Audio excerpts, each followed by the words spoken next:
इन पिता पुत्र पितात्मा के नाम पर आमीन।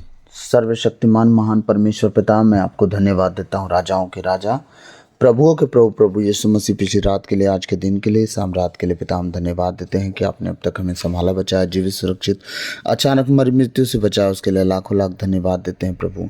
आज तक जो भी जाने अनजाने में हमसे गलती गुनाह हुआ उसके लिए हमें क्षमा कीजिए प्रभु। मेरे मुख पर पैरा बिठाइए, मेरे होठों के द्वार की रखवाली कीजिए। आज बोलने वाला मैं नहीं वरन आप स्वयं मुझ में होकर अपने वचनों के द्वारा बातचीत करें परमेश्वर पिता। मैं आप प्रार्थना करता हूँ, आज का हर एक वचन आपके बेटे बेटी के जीवन में 100 गुना फलों के लाएं परमेश्वर। वो सब आशीषित हों, फलवंत हों, बढ़ते जाएं परमेश्वर, और फलते फूलते जाएं। निराशा उनके जीवन में कभी आने ना पाए पिता। सारी बातों को तेरे चरणों में रखते हुए प्रार्थना विनती यीशु के नाम पर बप्ता आपसे मांगते हैं, सुनिए और दया से ग्रहण कीजिए, आमीन।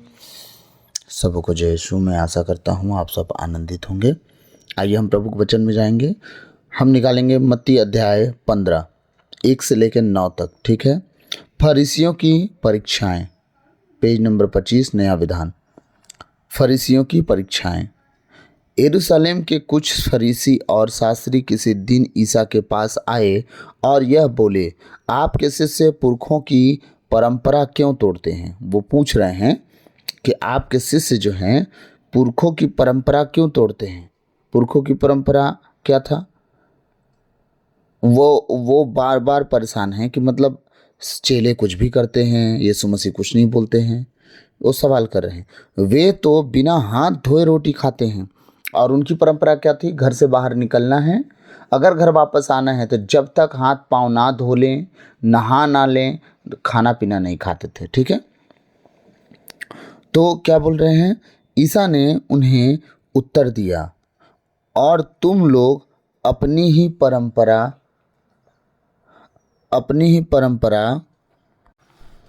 ईसा ने उन्हें क्या उत्तर दिया? और तुम लोग अपनी ही परंपरा के नाम पर ईश्वर की आज्ञा क्यों भंग करते हो। यीशु मसीह क्या कर रहे हैं? तुम परंपरा, जिस परंपरा की बात कर रहे हो उसमें परमेश्वर की आज्ञा तुम भंग करते हो। कौन सी आज्ञा भंग करते हैं?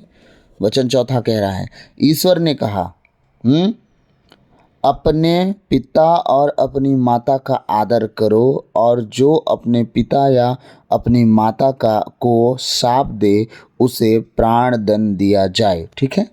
ईश्वर ने कहा। कहाँ कहा? आप लोग अगर वचन लिखना है तो प्लीज़ लिख लें। ये कहाँ प्रभु ने कहा है?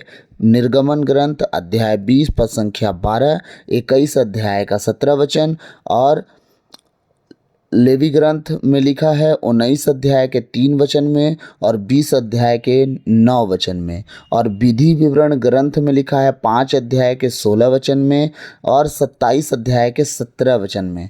सुक्ति ग्रंथ में 20 अध्याय के 20 वचन में, 23 अध्याय के 22 वचन में, और 30 अध्याय के 17 वचन में। इफिसियों में 6 अध्याय के 2 वचन में।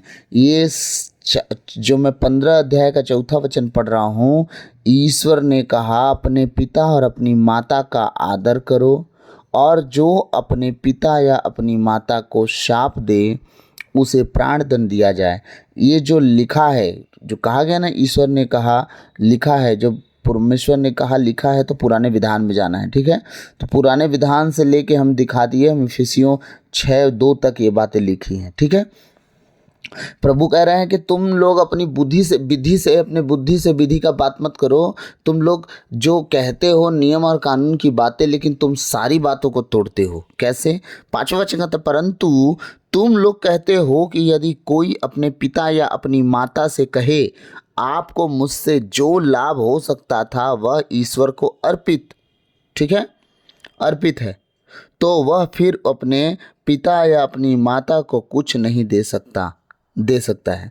देखिए कैसे नियम और कानून बनाए हैं। कह रहे हैं उस समय के नियम कानून थे कि जो बच्चा ये कह दे माता पिता से कि पिता और माता सुनो, मैं बड़ा हो गया हूँ, आप लोग को जो मुझसे मिल सकता था मैं आपको समर्पित करता हूँ, अब मेरी आपसे छुट्टी, अब आपको मैं कुछ नहीं दूंगा। सोचिए कितने गंदे रूल ये लोग बना के रखे थे। इसका मतलब वो अपने काम में, फरीसी शास्त्री लोग अपने काम में उन्हें पकड़ के रख सकते थे, अपने काम में ला सकते थे, अपना चेला बना सकते थे, कहानी ख़त्म। इज्जत करो ना करो कुछ नहीं, ठीक है। इस प्रकार तुम लोगों ने अपनी परंपरा के नाम पर ईश्वर का वचन रद्द कर दिया है। देखिए, अपनी परंपरा के नाम पर, अपने कल्चर के नाम पर, अपने दिखावे के नाम पर, अपने सोसेबाजी के नाम पर, अपने ढकोसले के चक्कर में तुमने परमेश्वर की हर उस वचन को जो परमेश्वर ने दिया है मानव जाति को संभाल के रखने के लिए, तुमने क्या किया? रद्द किया है। हाँ, ढोंगियो, अब यीशु मसीह उन्हें धमका रहे हैं। ढोंगियो, ईसायस ने यह कहकर तुम्हारे विषय में ठीक ही भविष्यवाणी की है। ईसायस ने कहाँ कहा है ये बात जो बोला जा रहा है? 8 और 9 वचन में जो बातें लिखी है वो ईसायस नबी का ग्रंथ अध्याय 29 अध्याय के 13 वचन में वो मिलेगा जो मैं पढ़ने जा रहा हूँ। क्या कह रहे हैं? ढोंगियो, ईसायस ने यह कहकर तुम्हारे विषय में ठीक ही भविष्यवाणी की है। क्या? ये लोग मुख से मेरा आदर करते हैं, मुख से, शब्दों से। हाँ, पिता है, परमेश्वर है, खुदावंद है, यीशु मसीह है, पवित्र आत्मा है। आज हम सब वही कर रहे हैं। याद रखिएगा, मैं अपना नाम नहीं लूँगा, मैं अपने खुदा को बहुत दिल से प्रेम करता हूँ। मैं अपने परमेश्वर से अपने जीवन के हर एक पल से ज़्यादा प्रेम करता हूँ, अपने जीवन की हर एक परिस्थिति से ज़्यादा प्रेम करता हूँ।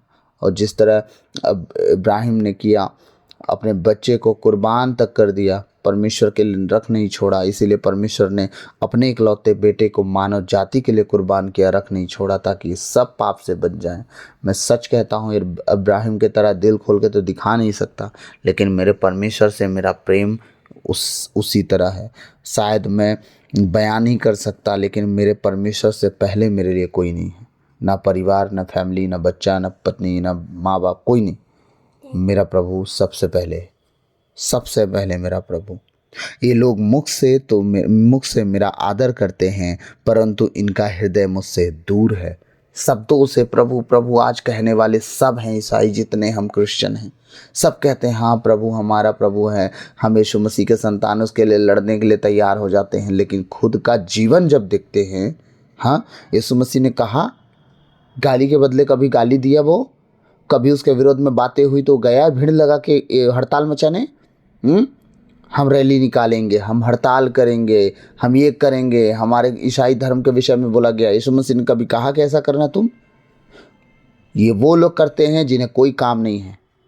इन्हें ना प्रार्थना से मतलब है, ना आराधना से मतलब है, ना उपवास से मतलब है, ना संगति से मतलब है। ये वो लोग हैं जो बस ये लड़ना झगड़ना सीखते हैं। बस अगर आप सच में परमेश्वर के लोग हो, आप घुटनों पे आना सीखोगे।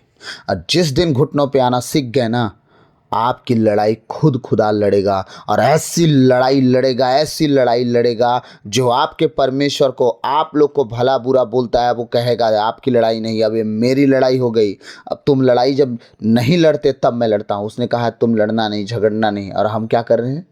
हड़ताल करने जा रहे हैं। जिस दिन आपका हड़ताल बंद हुआ और खुदा के सामने वो जितने लोग हड़ताल में गए थे, घुटनों पे आके 10 मिनट कह दे, खुदा इन बातों का निर्णय कर, मैं सच कहता हूँ बोलने वाले की ज़बान टेढ़ी कर देगा। वो ज़बान से निकल नहीं पाएगा खुदा का बुरा नाम।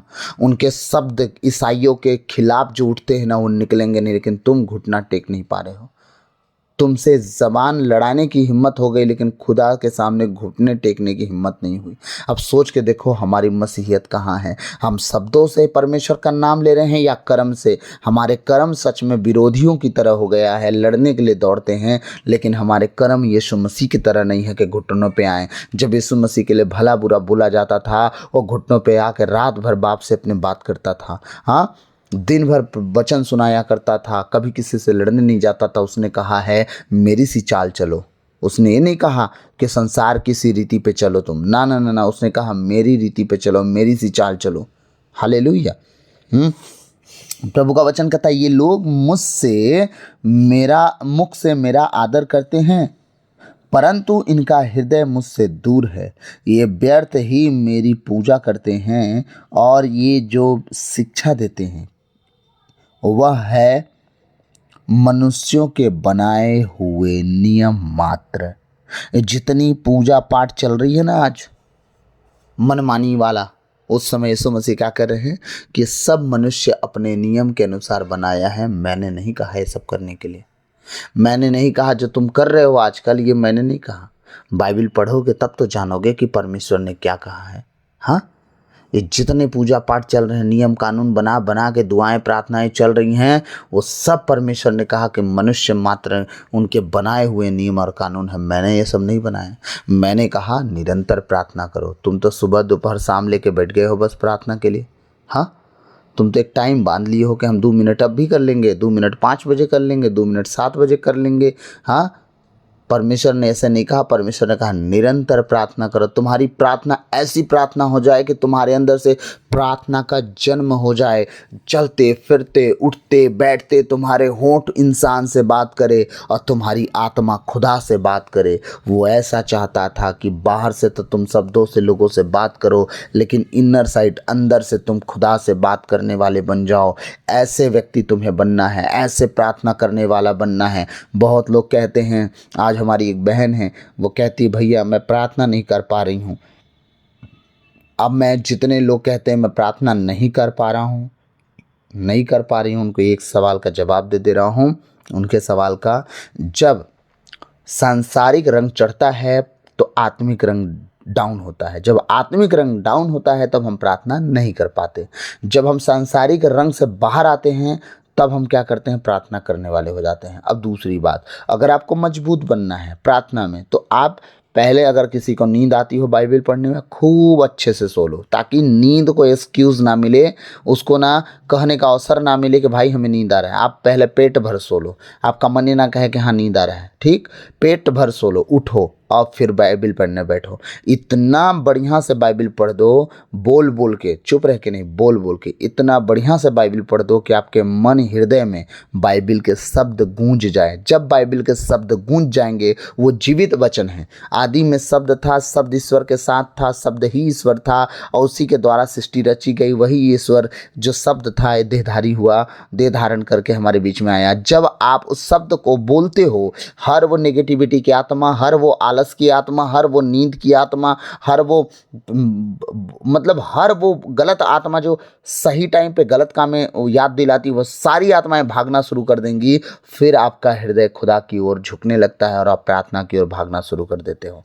आमीन। तो जितने लोग कहते हैं ना हमें नींद आती है, हमें प्रार्थना करने का मन नहीं कर रहा, ये नहीं हो रहा, वो नहीं हो रहा, प्रार्थना नहीं हो पा रहा है, ऐसा आप बाइबल बोल के पढ़ो, चुप रह के नहीं, बोल के पढ़ो। और बहुत समझ में नहीं तो 22 अध्याय का प्रकाशना ग्रंथ है, उठाओ, 1 घंटे में 22 अध्याय पढ़ डालो, फिर पढ़ो, फिर पढ़ो, फिर पढ़ो, जब तक नेगेटिविटी ख़त्म ना हो जाए। बार बार उसे पढ़ो, ताकि उस वचन को पढ़ने से, क्योंकि उसमें लिखा है, पहला अध्याय का 3रा वचन प्रकाशना ग्रंथ में लिखा है, जो इस भविष्यवाणी की पुस्तक को पढ़ता है वो भी और जो सुनता है वो भी, दोनों आशीषित होते हैं, वो आशीष पाते हैं। सोचिए, तो आशीष पाना है तो उसे पढ़ें। ठीक है, अगर किसी को बुद्धि चाहिए चुपचाप चला जाए सुक्ति ग्रंथ को पढ़ ले। हाँ, किसी को प्रार्थना के लिए वचन चाहिए चुपचाप चला जाए स्तोत्र ग्रंथ पढ़ ले। किसी को भविष्यवाणी के लिए वचन चाहिए चुपचाप चले जाए नबियों का पुस्तक पढ़े, जितने भविष्यवक्ता हैं उनके पुस्तक पढ़े। हालेलुया। तो मैं आशा करता हूँ आज कुछ आपके सवालों का जवाब मिला होगा और आप प्रभु को शब्दों से प्रभु कहने वाले ना बने, दिल से प्रभु प्रभु कहने वाले इंसान बने और अपने कर्मों से प्रभु प्रभु कहने वाले इंसान बने। लोग जब आपको देखें, आपके शब्दों से आपको ना पहचाने, आपके कर्म से आपको पहचाने कि आप क्रिश्चियन हो, आप ईसाई हो, यीशु मसीह के लोग हो। लोग जब आपको देखें, आप में खुदा को देख पाएँ, आप में यीशु मसीह को देख पाएँ, आप में उस परमेश्वर को देख पाएँ जो आज भी जीवित है। आमीन। उसने कहा है तुम्हारी देह परमेश्वर का मंदिर है, तुम में परमेश्वर की आत्मा निवास करती है। तो जब आपकी देह परमेश्वर का मंदिर है और सच में परमेश्वर की आत्मा आप में निवास करती है, तो वो स्वभाव, वो चाल, वो चलन, वो उठना, वो बैठना, वो बोल चाल कहाँ रहा? अगर नहीं है तो आप अपने चाल चलन, उठना बैठना, बोल चाल को सुधारो, नम्र और दीन बनो। और परमेश्वर कहता पवित्र और खरे बन जाओ, नम्र और दीन बन जाओ। नम्र लोग क्या होते हैं? दीन लोग धरती के अधिकारी होते हैं। धरती पे जीते जी आपको हाकिम बना देगा परमेश्वर, अधिकारी बना देगा परमेश्वर। आमीन। God bless you all. मैं आशा करता हूँ आज का वचन आपके समझ में आया होगा, और जो नहीं समझ में आया होगा आप ज़रूर कमेंट कर सकते हैं। मैं हर एक 2 टाइम कभी कभी मैं कमेंट पढ़ लेता हूँ, सुबह भी और शाम को भी। तो आप निश्चिंत रहिए, कमेंट पढ़ता हूँ मैं, और रिप्लाई अगर आपको देखना है तो आप उसी मैसेज को, उसी वीडियो को कमेंट में जाइएगा, अपने मैसेज को देखिएगा।